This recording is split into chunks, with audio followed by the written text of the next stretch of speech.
Embora a metáfora do hológrafo fosse importante para Pribram, a verdadeira importância de sua descoberta não foi a holografia per se, que faz aparecer uma imagem mental da projeção fantasmagórica tridimensional, ou um universo que é apenas a nossa projeção dele. O notável foi a capacidade singularíssima das ondas quânticas de armazenar vastas quantidades de informações em uma totalidade e em 3 dimensões, e o fato de o nosso cérebro ser capaz de ler essas informações e, a partir daí, criar o mundo. Tínhamos finalmente um dispositivo mecânico que parecia reproduzir a maneira como o cérebro de fato funcionava. A maneira como as imagens eram formadas, armazenadas e evocadas, ou associadas a outra coisa. O mais importante de tudo é que ele oferecia uma pista para que o Pribram considerava o maior mistério de todos. Como era possível ter tarefas em locais específicos do cérebro, mas processá-las ou armazená-las por todas as partes? Em certo sentido, a holografia é apenas uma taquigrafia conveniente para a interferência de ondas, a linguagem de Ocampo. O último aspecto relevante da teoria do cérebro de Pribram, que seria apresentado um pouco mais tarde, estava relacionado a outra descoberta de Gabor. Este aplicara nas comunicações os mesmos processos matemáticos usados por Heisenberg na física quântica, para calcular a capacidade máxima de compressão de uma mensagem telefônica através do cabo atlântico. Pribram e alguns de seus colegas prosseguiram e desenvolveram a sua hipótese com um modelo matemático, que demonstrava que esses mesmos processos matemáticos também descrevem os processos do cérebro humano. Ele pensara em algo tão radical que era quase inconcebível, uma coisa quente e viva como o cérebro funcionava de acordo com o estranho mundo da teoria quântica. Quando observamos o mundo, teorizou Pribram, nós o fazemos em um nível muito mais profundo do que o do mundo básico e concreto que existe lá fora. O nosso cérebro basicamente não fala consigo mesmo e com o resto do corpo por intermédio de palavras ou imagens, e nem mesmo por meio de bits ou impulsos químicos. Ele se comunica na linguagem de interferência de ondas, a linguagem da fase, da amplitude e da frequência, o domínio espectral. Percebemos um objeto entrando em ressonância ou em sincronia com ele. Conhecer o mundo significa literalmente estar no mesmo comprimento de onda dele. Pense no cérebro como um piano. Quando observamos alguma coisa no mundo, certas partes do cérebro ressoam em determinadas frequências específicas. Em qualquer ponto de atenção, o nosso cérebro só toca determinadas notas que desencadeiam sequências de certo comprimento e frequência. Essas informações são então captadas pelos circuitos eletroquímicos comuns do cérebro, assim como a vibração das cordas acaba ressoando por todo o piano. Ocorrerá Pribram que, quando olhamos para algo, não vemos a imagem na parte de trás da cabeça ou da retina, e sim em 3 dimensões no mundo exterior. Com certeza, estamos criando e projetando no espaço uma imagem virtual do objeto, no mesmo lugar do objeto efetivo, para que ele e nossa percepção dele coincidam. Isso significaria que a arte de enxergar é a arte de transformar. De certo modo, no ato da observação, estamos transformando os padrões de interferência atemporais e sem limites de espaço no mundo concreto e distinto do espaço e do tempo, o mundo da maçã que vemos diante de nós. Criamos o espaço e o tempo na superfície de nossa retina. À semelhança do que acontece com o holograma, a lente do olho capta certos padrões de interferência e em seguida os converte em imagens tridimensionais.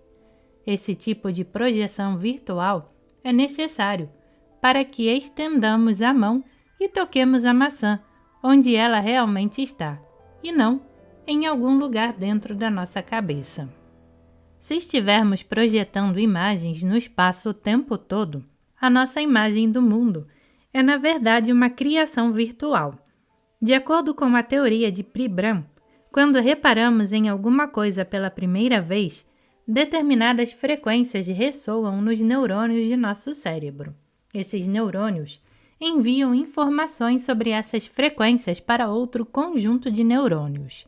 Este segundo grupo faz uma tradução Fourier dessas ressonâncias e as envia para um terceiro conjunto de neurônios, que começa então a construir um padrão que, com o tempo, formará a imagem virtual que criamos da maçã no espaço, em cima da cesta de frutas. Esse processo tríplice torna mais fácil para o cérebro correlacionar imagens separadas, o que é facilmente realizado quando estamos lidando com a taquigrafia da interferência de ondas, mas bastante complicado no caso de uma imagem efetiva da vida real.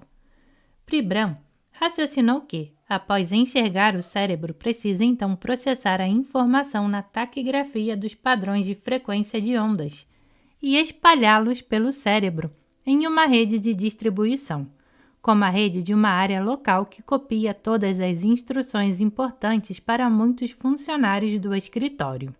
O armazenamento da memória em padrões de interferência de ondas é extraordinariamente eficiente e seria responsável pela magnitude da memória humana.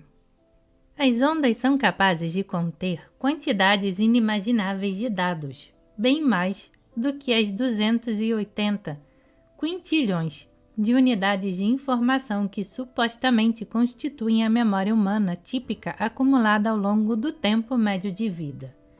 Dizem que com os padrões holográficos de interferência de ondas, toda a biblioteca do Congresso americano, que contém praticamente todos os livros já publicados em língua inglesa, daria em um cubo grande de açúcar.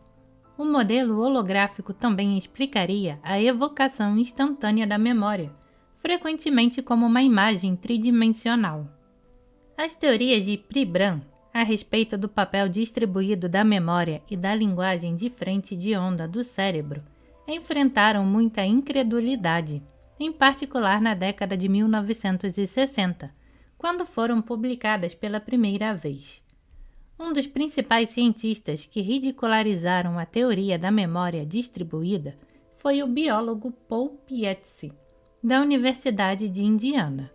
Em experiências anteriores, Pietsy descobrira que podia remover o cérebro de uma salamandra e o animal, embora ficasse em estado comatoso, retomava suas atividades assim que o cérebro era colocado de volta no lugar.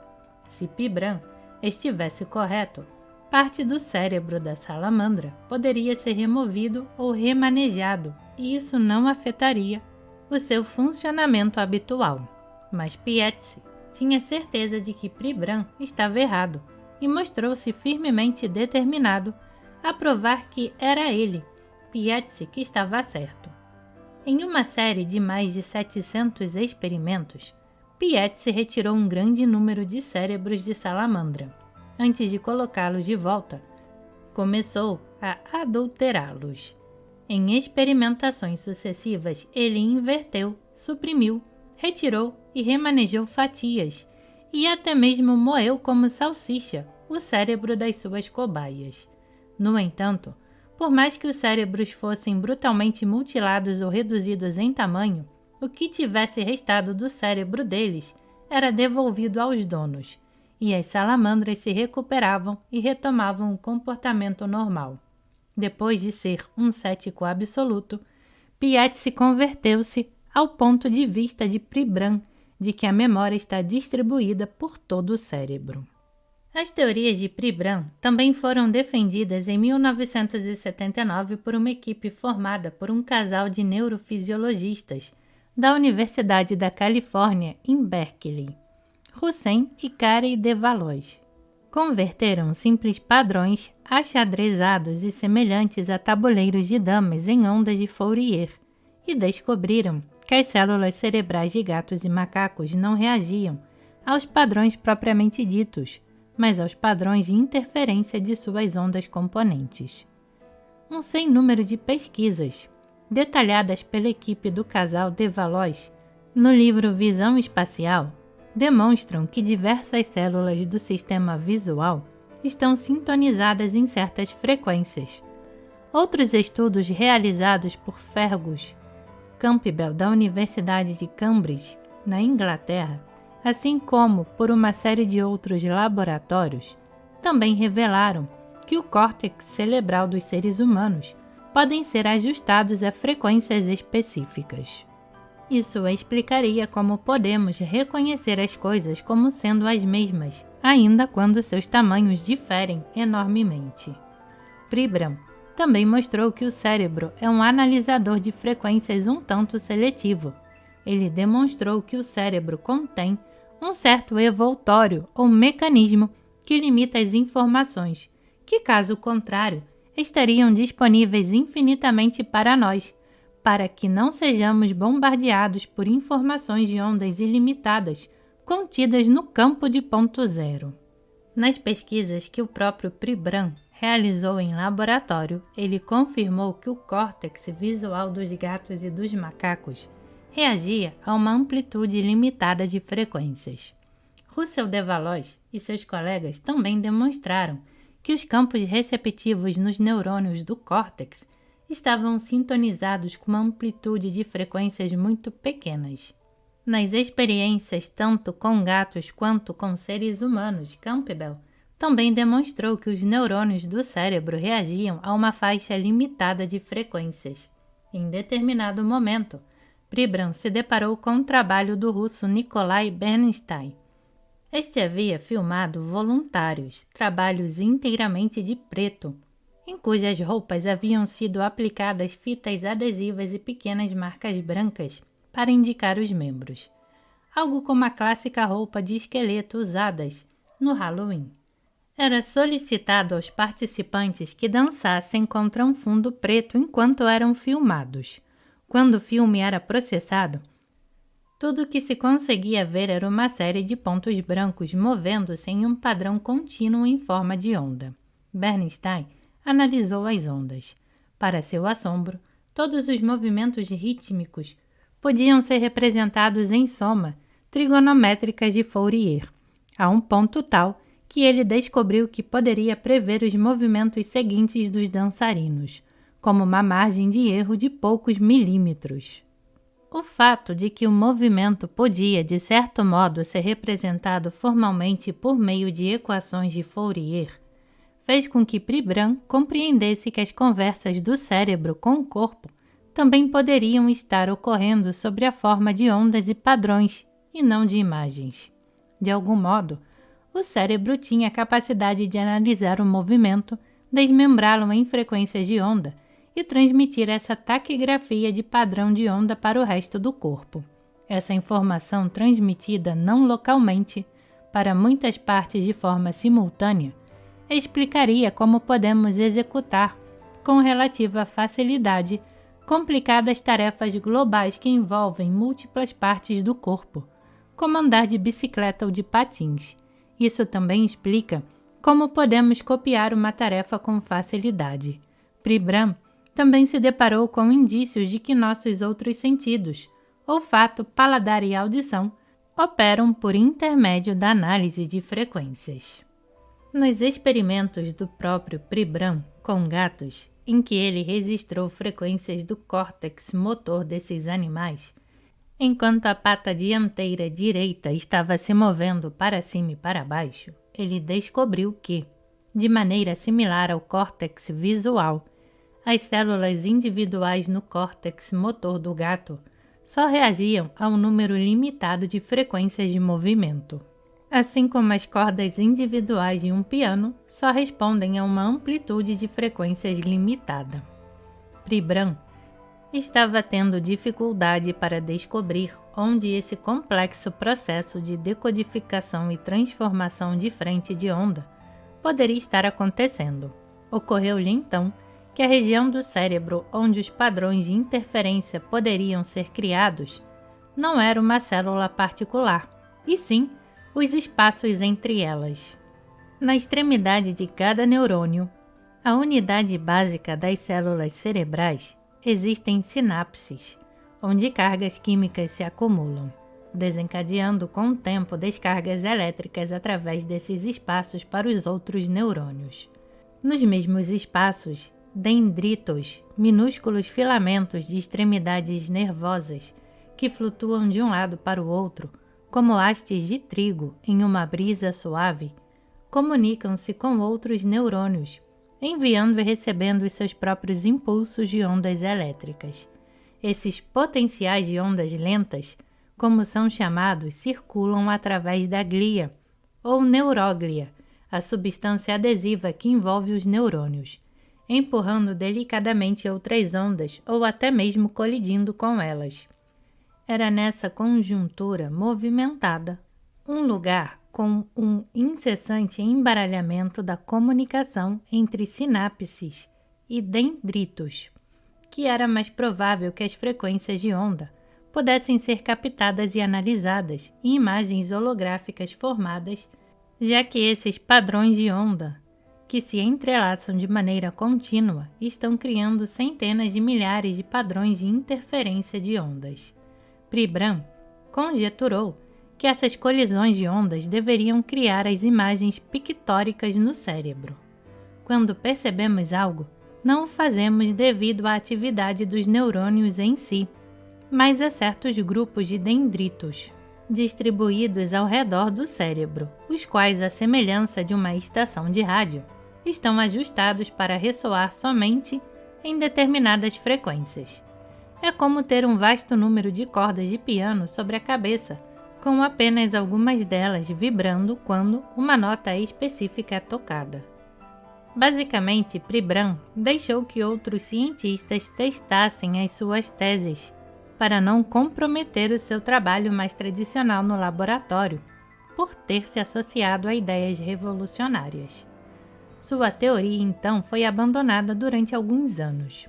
Precisou esperar décadas até que a sua proposta inicial fosse retomada por outros pioneiros da comunidade científica. O apoio mais importante que recebeu veio de uma fonte improvável, um alemão que estava tentando fazer com que uma máquina de diagnóstico médico funcionasse melhor. Walter Schempp, professor de matemática da Universidade de Siegen, na Alemanha, acreditava que estava simplesmente levando avante o trabalho do seu predecessor, Johannes Kepler, importante astrônomo dos séculos XVI e XVII. Kepler é famoso por ter afirmado em seu livro Harmonice Mundi que as pessoas na Terra podiam ouvir a música das estrelas. Na época, os contemporâneos de Kepler acharam que ele estava louco. Apenas 400 anos mais tarde, 2 cientistas americanos demonstraram que existe, de fato, uma música dos céus. Em 1993, Hulse e Taylor conquistaram o Prêmio Nobel pela descoberta dos pulsares binários, estrelas que enviam ondas eletromagnéticas em pulsos. O sensível equipamento que utilizam, situado em um dos lugares mais elevados do mundo, no alto de uma montanha em Arecibo, Porto Rico, capta indícios desses sons por meio de ondas de rádio. Em homenagem ao seu antepassado, Walter se especializara em matemática da análise harmônica, ou seja, a frequência e a fase das ondas sonoras. Ocorreu-lhe certo dia em que estava sentado em casa, no jardim. O seu filho de 3 anos estava doente na ocasião, que talvez fosse possível extrair imagens tridimensionais das ondas sonoras. Sem ler o trabalho de Gabor, ele elaborara sua própria teoria holográfica, construída a partir da teoria matemática. Consultara em vão seus próprios livros de matemática, mas, ao examinar o que fora feito na teoria óptica, deparou-se com o trabalho de Gabor. Em 1986, Walter Schempp já havia publicado um livro que demonstrava matematicamente como era possível obter um holograma a partir dos ecos das ondas de rádio recebidas por radar, que veio a ser considerado um clássico da tecnologia de ponta do radar. Schempp começou a pensar que os mesmos princípios da holografia de onda talvez se aplicassem à imagem por ressonância magnética, MRI, uma ferramenta médica usada para examinar os tecidos moles do corpo, técnica que ainda estava engatinhando.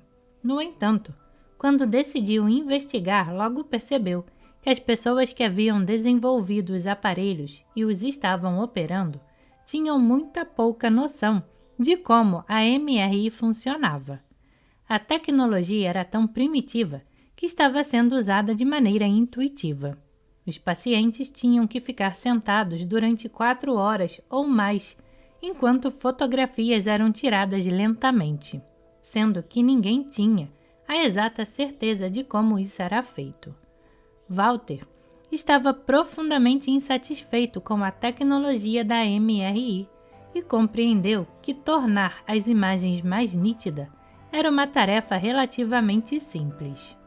No entanto, colocá-la em prática exigiu uma dedicação extraordinária do homem que contava na época 50 anos e que, apesar de ter uma família jovem, parecia mais maduro do que seus anos biológicos, devido ao cabelo que começava a ficar grisalho e a sua natureza melancólica.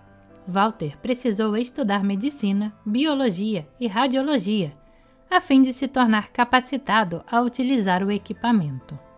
Aceitou um cargo que lhe foi oferecido na Johns Hopkins Medical School, em Baltimore, Maryland, que tem o melhor departamento de radiologia ambulatorial dos Estados Unidos, e mais tarde fez treinamento no Massachusetts General Hospital, que é afiliado ao MIT. Depois de obter uma bolsa de pesquisas em Zurique, ele afinal pôde voltar à Alemanha, onde agora tinha as qualificações apropriadas para oficialmente pôr as mãos no aparelho.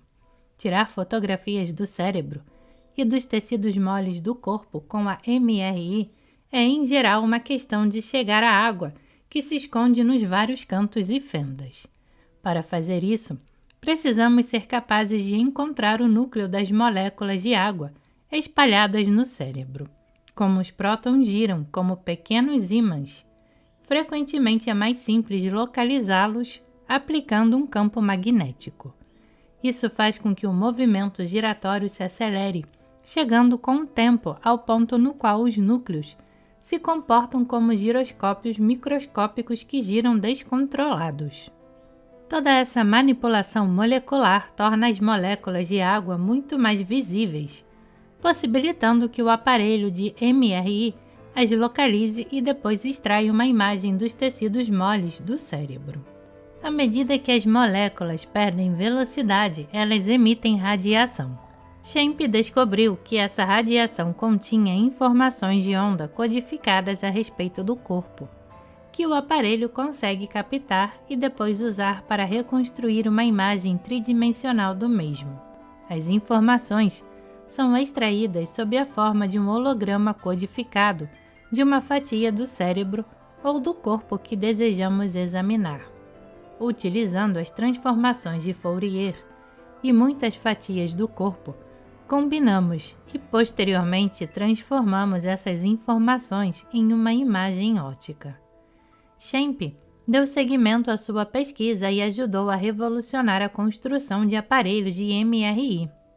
Escreveu um livro didático sobre o assunto, mostrando que a imagiologia funcionava como uma holografia e logo se tornaria a autoridade mundial no aparelho e na MRI funcional, que nos permite efetivamente observar a atividade cerebral provocada pelos estímulos sensoriais. Os aperfeiçoamentos reduziram o tempo que o paciente precisava ficar sentado imóvel de 4 horas para 20 minutos.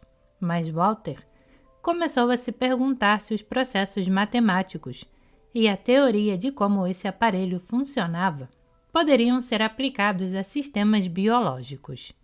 Ele chamou sua teoria de holografia quântica, porque o que ele realmente descobrira foi que todos os tipos de informações a respeito de objetos, inclusive a forma tridimensional, são transportados nas flutuações quânticas do campo de ponto zero, e que todas essas informações podem ser recuperadas e reagrupadas em uma imagem tridimensional. Schempp havia descoberto como Puthoff previra que o campo de ponto zero era um vasto depósito de memória. Por meio da transformação de Fourier, os aparelhos de MRI podiam pegar informações codificadas no campo de ponto zero e transformá-las em imagens. A verdadeira pergunta que ele estava formulando ia bem além de saber se ele poderia criar uma imagem mais nítida na MRI.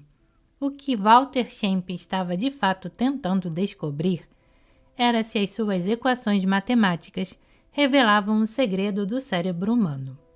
Em sua busca para aplicar suas teorias a algo maior, Schempp se deparou com o trabalho de Peter Marcer, médico britânico que trabalhara como aluno e colega de Dennis Gabor, e fora para CERN, na Suíça. O próprio Marcer realizou alguns trabalhos em uma computação baseada na teoria da onda no som e tinha então nas mãos uma teoria que intuitivamente sentia poderia ser aplicada ao cérebro humano.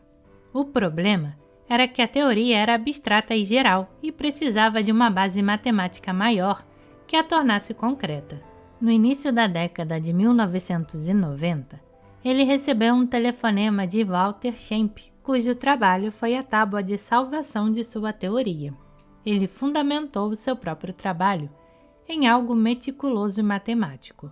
Na cabeça de Marcer, a máquina de Schempp funcionava baseada no mesmo princípio que Karl Pribram havia elaborado para o cérebro humano, interpretando a radiação e as emissões naturais do campo de ponto zero.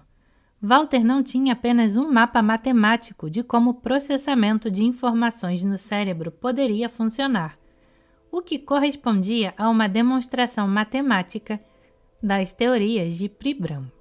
Ele também tinha, na visão de Marcer, um aparelho que funcionava de acordo com esse processo. De maneira similar ao modelo do cérebro de Pribram, a máquina de MRI de Schempp passou por um processo gradual, combinando as informações de interferência de ondas obtidas a partir de diferentes observações do corpo e depois transformando-as em uma imagem virtual. A MRI era uma verificação experimental de que a teoria da mecânica quântica do próprio Marcer de fato funcionava.